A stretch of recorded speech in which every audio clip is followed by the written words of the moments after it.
Oisin Reynolds for the final bell in collaboration with Celtic Combat Fan TV. I'm here with Paddy Donovan today. Paddy, some atmosphere in there. What do you make of that? Yeah, it's absolutely brilliant. Great support, great turnout for Lewis and myself. It's the biggest fight in Irish history, so we expect nights like this, events like this. So yeah, thanks to everyone that turned up, for me and for Lewis. He made all this very, very possible. Now, the crowd is full of support for you. How does it feel to see your own fans make their way up to Belfast and just show so much love for you? Yeah, it's great. It's even going to be bigger this time around after the controversy we had in the last fight. I think this time around, the fans have really backed me and started to follow me throughout Ireland, throughout the world really. But yeah, look, I think this will be a very historical night come September 13th. I'm looking forward to it. So I'm going to touch on the last fight. Obviously, complete domination throughout the whole fight. Dropped them close, and then obviously the shot after the bell. In a sense, how were you able to feel after the fight? Obviously, you knew you dominated the fight, but then obviously not coming away with the win. Performances-wise, I was quite happy.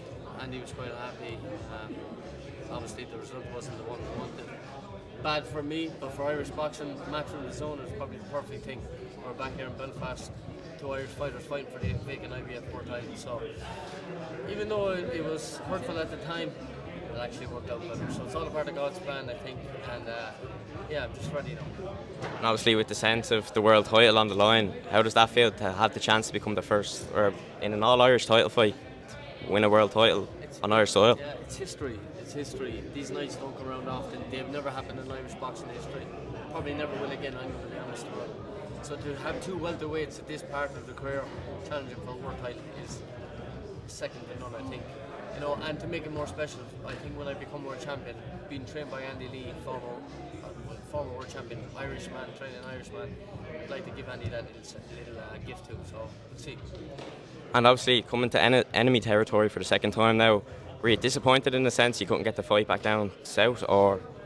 Look, it is what it is.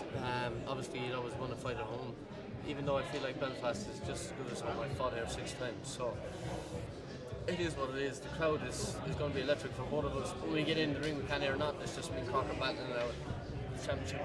So yeah, just that's the main thing. It's the performance I'm worried about, not the crowd. Just obviously you came in, there's a lot of boos ringing out today. Do you prefer going into maybe that Lions Den atmosphere where it's kind of you against the rest almost, even though you had your people in? Irish is used to getting booed.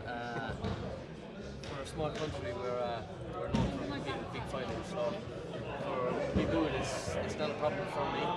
The event is not a problem for me. You can see that in the last time with Crocker.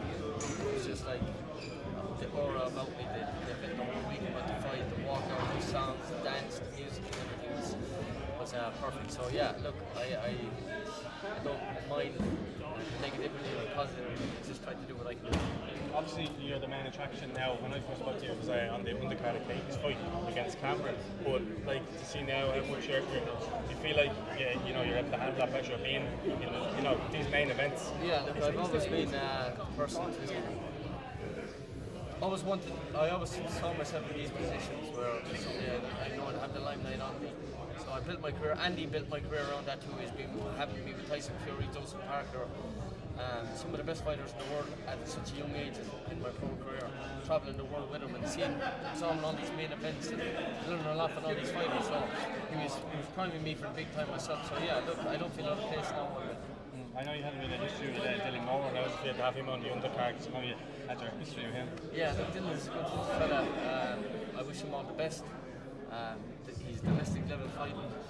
It's a great fight with him and Tyrone McKenna, and I'm looking forward to seeing it again. I wish him all the best, really. Yeah. Just one more. Paul touched on Katie Taylor there. Obviously, she had her big win against Amanda Serrano. How does it feel to see Irish boxing in full force, and especially Katie bringing big nights, possibly back to Ireland now next summer? Yeah, look, Katie, she's the best. Simple as that. And no matter where she goes, she's going to be the main attraction. She's the best. She's the best athlete Ireland has ever had or ever will, I think. I know Katie since I'm a kid. I'm her sparring partner since the age of 11 up along. And she's the most beautiful, down-to-earth girl you could ever meet in your life. And everything she has got, she deserves. So I hope to see Crow Park giving her her dues and let her fight in that stadium. Just for the Irish fans more than herself. Perfect. Thanks very much, Paddy.